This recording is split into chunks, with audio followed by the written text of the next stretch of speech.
सदगुरु साईनाथ महाराज की जय।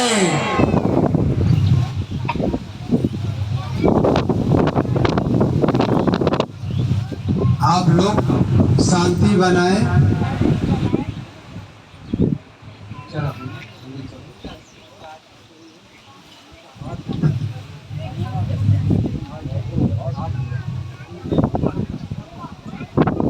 हमारा जीवन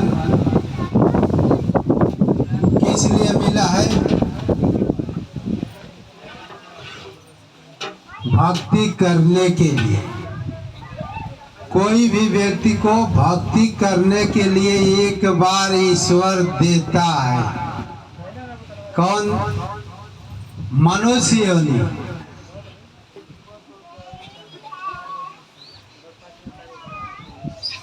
मनुष्य योनि देता है कि आप नर से देव बन जाए।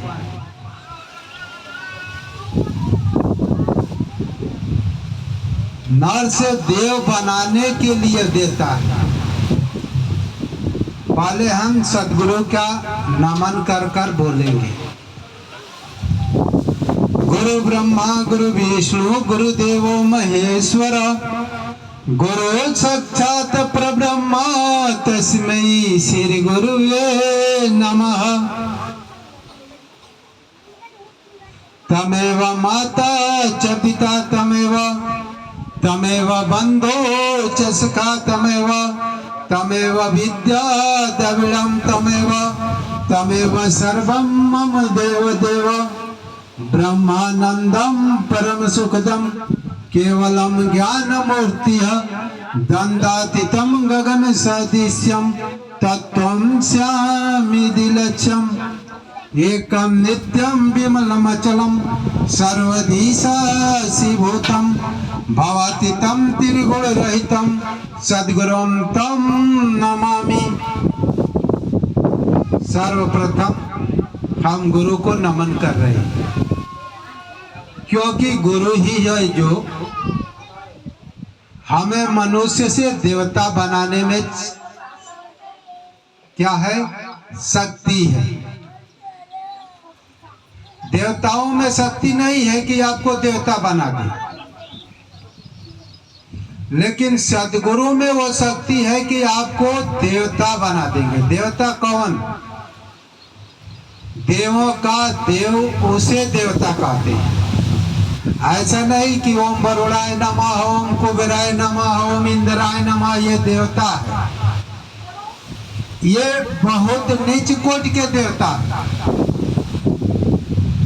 आपके भीतर परमात्मा तत्व को देवत्व प्राप्त करा दे, यानी परमात्मा की अनुभूति करा दे और उस अनुभूति से मिला दे, उसे देवता कहते हैं। उस पावर से जोड़ दे, उसे देवता कहते हैं। ऐसा नहीं कि भाई हम देवता बन गए। जो परम देव परमात्मा ही आपका देवत्व है। उस परम देव परमात्मा के साथ एकत्व भाव प्राप्त कर ले, भक्ति की युक्ति बता दे और उस पर चला दे। अब क्रियात्मक रूप से उसमें डालकर उस पर उतार दे, उसे देवता कहते हैं। हमारे सदगुरु देवों का देव है, जो हमें क्रियात्मक रूप से उस पर चलाते हैं। हमारे मन को आत्मा रूपी देवता की ओर मोड़ देते हैं, उसका अनुभूति कराकर योग में ढाल देते हैं, जिससे जीव योग से देवत्व को प्राप्त कर लेता है।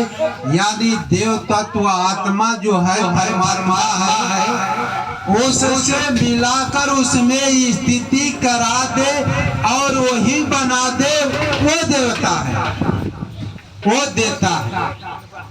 ऐसा नहीं कि भाई गणना में देवता हम नाम ले लेते हैं। भाई देवता तो बहुत है, 33 करोड़ देवी देवता है। लेकिन ये भ्रम में है। ये सारे देवता अज्ञानता को प्राप्त होते हैं। इन सब में क्या है? लोभ है, ईर्ष्या है, द्वेष है, काम है, क्रोध है। ऐसे व्यक्ति को हमने नियुक्त कर दिया है 33 करोड़ देवी देवता। लेकिन सदगुरु जो है कहाँ पहुंचाता है? जहाँ काम है, क्रोध है, न लोभ है, न ईर्ष्या है, न द्वेष है, वहाँ पहुंचा देता है। उस परम देव से देवत्व प्राप्त कर ईश्वर से मिला देता है, उसे देवता कहते हैं। आपके हृदय में दैविक संपदाएं ढल जाती है। ऐसा नहीं कि भाई हमको इंद्र देव बना दिया, इंद्र पद दे दिया, वरुण पद दे दिया, कुबेर पद दे दिया। ये पद है। देवत्व पद एक स्थिति है। साधन कर कर, योग कर कर, भक्ति कर कर उस आत्मा की स्थिति प्राप्त कर लेता है, वह देवता है। वो सृष्टि का मालिक है। उसकी वाणी कभी व्यर्था नहीं जाती। साईं बाबा की वाणी कभी व्यर्था जाती ही नहीं। वो कह देते थे कि बारिश रुक जाओ, तो बारिश भी आज्ञा का पालन करता था। हवा को भी रोक देते थे, बोलते थे बस शांत हो जाओ, तो हवा शांत हो जाता था। कहते थे आग लगी थी कि आग शांत हो जाओ, तो आग तुरंत बुझ जाती थी। उस देवत्व को प्राप्त हुआ व्यक्ति देवता है और वही भगवान है।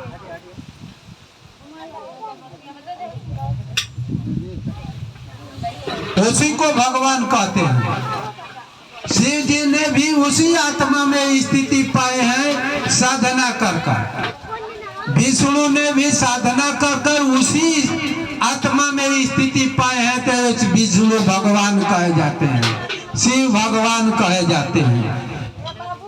कृष्ण ने भी उसी आत्मा की साधना कर गुरु के युक्ति के द्वारा आत्मा में स्थिति पाए हैं, तो वो भी कृष्ण भगवान कहे जाते हैं। साईं बाबा भी उसी आत्मा में पहुंचकर आत्मा की स्थिति, वही आत्मा ही परम देव है। उसमें स्थिति पाने वाला व्यक्ति ही भगवान कहा जाता है। कोई भी मनुष्य हो, कोई भी जात का हो, आत्मा में स्थिति पा लेता है, उसे ही भगवान कहते हैं। उसका मृत्यु का भय नहीं रहता।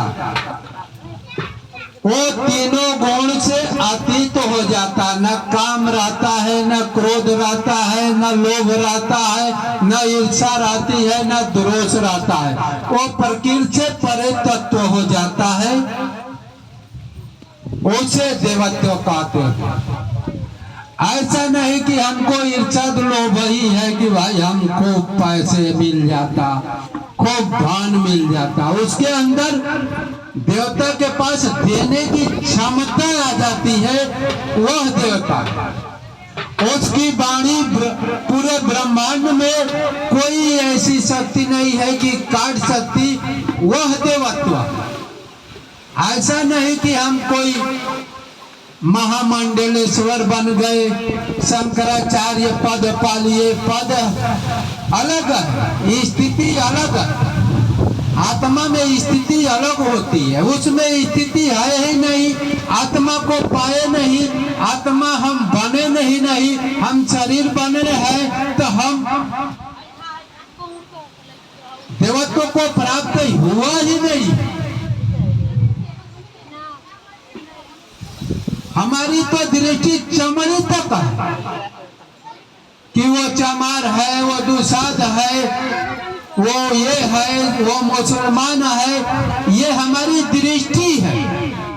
और जब हम आत्मा रूपी ब्रह्म को प्राप्त कर लेते हैं, तो हमारी दृष्टि ब्राह्मणी दृष्टि हो जाती है। हर जीवों में ब्रह्म का अनुभव करने लगते हैं, चाहे जीव हो या जंतु, चाहे कीट हो चाहे पतंग हो, चाहे कुत्ते हो या बिल्ली है, हमारी नजर उस आत्मा पर पड़ती है, उस देवत्व को प्राप्त कर लेता है व्यक्ति, तो उसके अंदर उच्च नीच का भाव रहता नहीं है। इसी स्थिति के मेरे सदगुरु साईं भगवान थे। ऐसे स्थिति वाले व्यक्ति के पास कोई ऊंच नीच नहीं दिखता है, सब में ब्रह्म की अनुभूतियों का अनुभव करता है। और सब में हमारे बाबा तो कुत्ते में भी भगवान को देखते थे, और कुत्ते का भूख मिटा देने पर वो कहते थे कि मेरी भूख शांत हो गई। जो सब में अपने ही आत्म स्वरूप को देखते की क्षमता आ जाए, वो भगवान है। जानने की, अनुभव करने की, देखने की क्षमता आ जाए, वो भगवान की स्थिति को प्राप्त किया। और विष्णु ने भी, शंकर ने भी, राम ने भी, शिव ने भी, वो भी गुरु के सानिध्य में जाकर आत्म स्थिति को प्राप्त किए हैं। और शिव ने भी अपने सुकृत गुरु के सानिध्य में जाकर, विष्णु ने भी गुरु के सानिध्य में जाकर अपना आत्म स्थिति की प्राप्ति किया है। आत्मा अपने आत्मा में पहुंचे।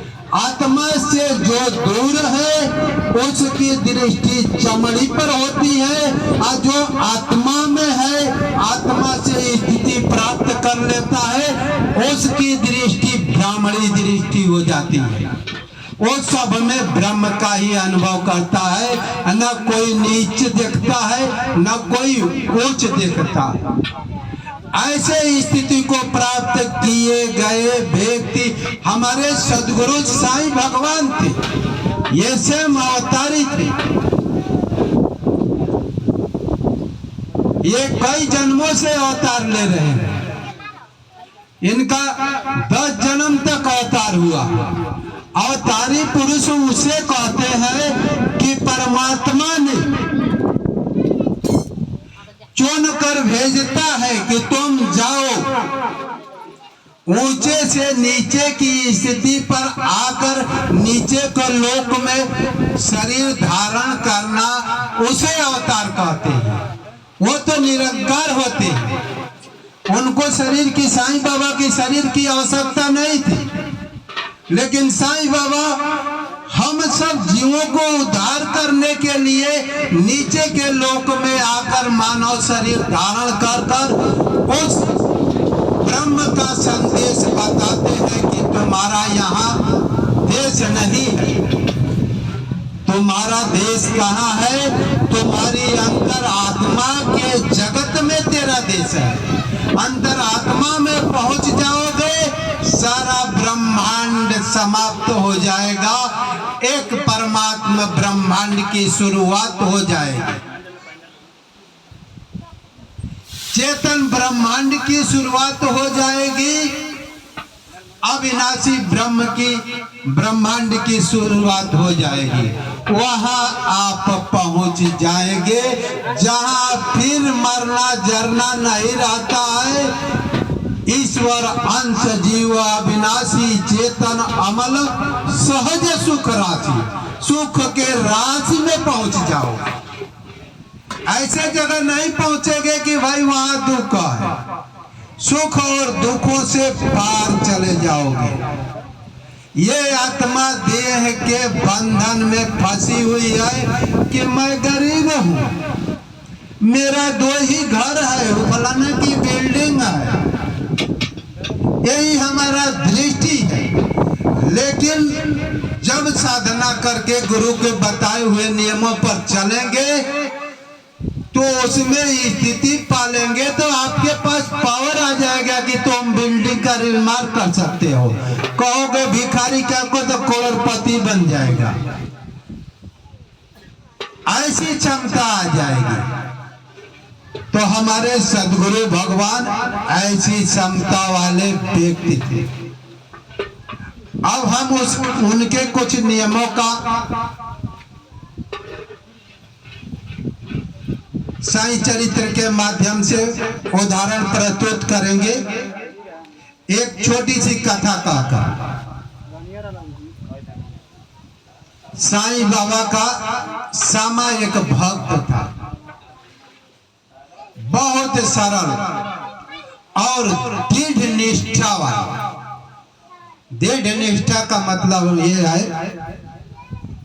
कि भाई हम हजारों बीमार पड़े हुए हैं, अपना नियम पालन करें जो गुरु दे देता है कि भाई शाम को इतनी आरती करना है, थोड़ा बहुत निवेदन करना है, वंदना करना है, जो भी अपनी अरज गरज है गुरु के चरणों में अर्पण कर दो कि गुरु मुझे संभाल कर रखना, मुझे हर आफत में सहारा देना, हर समय मुझे मदद पहुंचाना। गुरु नियम देता है तो वो नियम पर आप खरा उतरेंगे। 2 टाइम, 1 टाइम, 3 टाइम, जिसकी जैसी भक्ति की प्रगति होता है गुरु नियम देता है।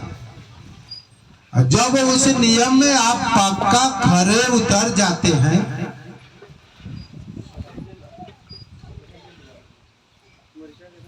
चलने लगते हैं, तो गुरु को अनुभव होने लगेगा कि हमारे ही साथ है। गुरु अज्ञात सहायता मुझे हमेशा पहुंचा रहा है। गुरु की ऐसे ही हम साईं चरित्र से कुछ बातें कहेंगे। सामा बाबा का भक्त था और बहुत विशाल भक्त था, खरा भक्त था, लपेटुआ भक्त नहीं। लपेटुआ का भक्त का मतलब होता है कि हाँ गुरु जी करेंगे लेकिन वो करते नहीं, ऐसा लपेटुआ भक्त कहते हैं। हम साईं चरित्र पढ़ूंगा एक जरूर, वो करते नहीं है, लपेटुआ भक्त उसे कहते हैं। और कहते हैं कि मैं साईं बाबा का भक्त हूँ, वो भक्त नहीं है। भक्त का मतलब कि 2 मिनट या 10 मिनट 20 मिनट नियम दे दिया गया, वो नियम बीमार है तभी चलता रहे। खुद आफत आई है तभी चलता है। ऐसे चलने वाले भक्त के पास आफत अपने आप भागने लगती है, डरने लगती है आफत। मैं अनुभव किया हूं, जब नियम का जो भक्त रहेगा उसको लाख विपत आ जाएगी, और जब वो नियम का हर परिस्थिति में पालन करेगा, अपना अर्जी सदगुरु साईं भगवान के को लगाएगा, तो उसकी आफत पता चलती है कि इधर से आई और उधर सड़क बनी भाग गई। ऐसे साईं बाबा अज्ञात सहायता करते हैं। तो इसी तरह से एक साईं बाबा का भक्त था सामा, बोला कि बाबा रामायण में जो बातें हैं वो सत्य है क्या? लंका में करोड़ों करोड़ों सेना, बंदरी सेना गई थी, ये सच बात है क्या? उसके अंदर शंका आई। रामायण सच है ऐसे हर व्यक्ति के पास आता है, ऐसा नहीं है कि रामायण सच है कि नहीं है। बाबा बोले कि भैया सब सच है, फिर भी उसे अविश्वास हो रहा है। एक दिन ऐसे कहता है कि भाई तो रामायण, राम, बंदरी सेना सब तो मर गई, लेकिन ब्रह्मा विष्णु महेश तो जीते, अभी तो जीते हैं, इनकी तो मृत्यु नहीं हुई है, ये तो सच होगा। ब्रह्मा विष्णु मरे नहीं है तो कहाँ है, कहाँ पर रहते हैं, मुझे दिखाओ। बाबा से वो भक्त पूछ रहा है कि मुझे ब्रह्मा विष्णु तो भाई जीवित है, कहीं उसकी मृत्यु का रामायण में, गीता में, उपनिषदों में, शास्त्रों में कहीं तो वर्णन नहीं है, उनको मुझे दिखाओ। और सामा हठी भक्त था और निष्ठावान भक्त था। बाबा सोचे कि भाई ये मानेगा नहीं, इसको दिखाना ही पड़ेगा, ये मानेगा नहीं। उनके कार्य प्रणाली से श्यामा को बाबा जानते थे। बाबा कहे कि भाई देखना चाहते हो, अभी आंख बंद करो, मैं अभी ब्रह्मा को, विष्णु को, शिव को दिखाता हूं। श्यामा जब आंख बंद करता है तो उसकी दृष्टि दिव्य हो जाती है। बाबा ने दिव्य शक्ति उसके अंदर प्रदान कर, दिव्य दृष्टि प्रदान कर दी। इन आंखों से ये सब दिखता नहीं है, ब्रह्मा है, विष्णु है, ये शिव है। दिव्य दृष्टियों के द्वारा देखा जा सकता है।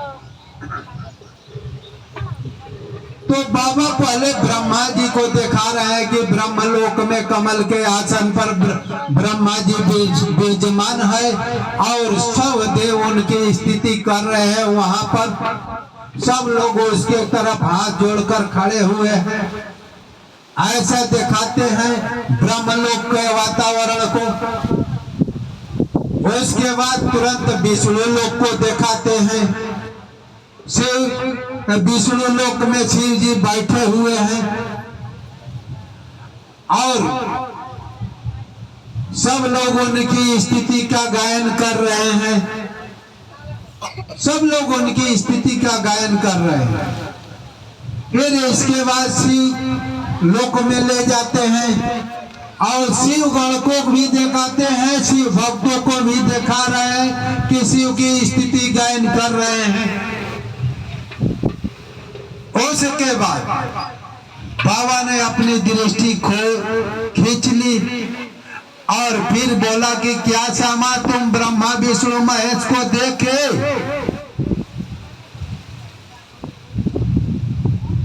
ब्रह्मा विष्णु महेश को देखे हो?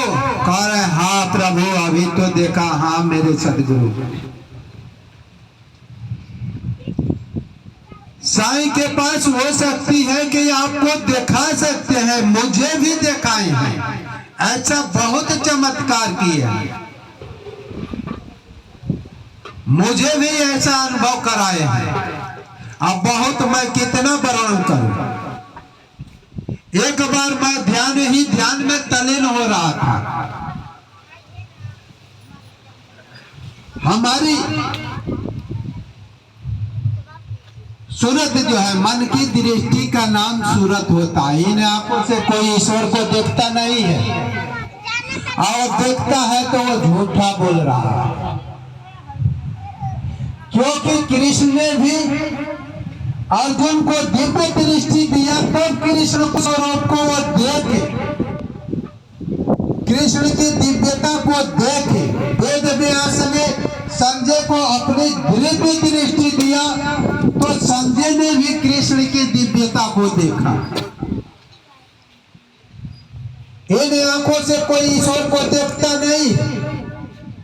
उसी तरह से वेद व्यास संत से सदगुरु थे और सदगुरु के पास दिव्य दृष्टि देने की, दिखाने की शक्ति होती है,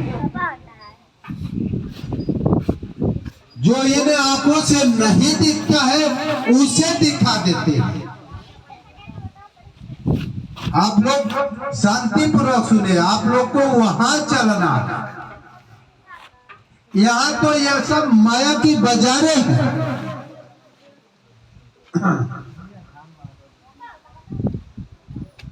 तो इसी तरह से साईं बाबा श्यामा को दिखाए और श्यामा ने कहा हाँ प्रभु, आपको मान गया कि आप भगवान है, आप ईश्वर है, जो मुझे ईश्वरीय तत्व का ज्ञान हो।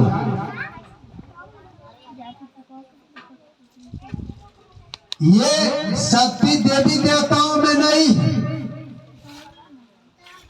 ये ज्ञान सिर्फ सदगुरु साईं जैसे महापुरुष के पास होता है, कृष्ण के पास होता है। कृष्ण भी सदगुरु ही थे जो अपने अर्जुन को दिव्य दृष्टि प्रदान कर अपना शाश्वत रूप का दर्शन कराए।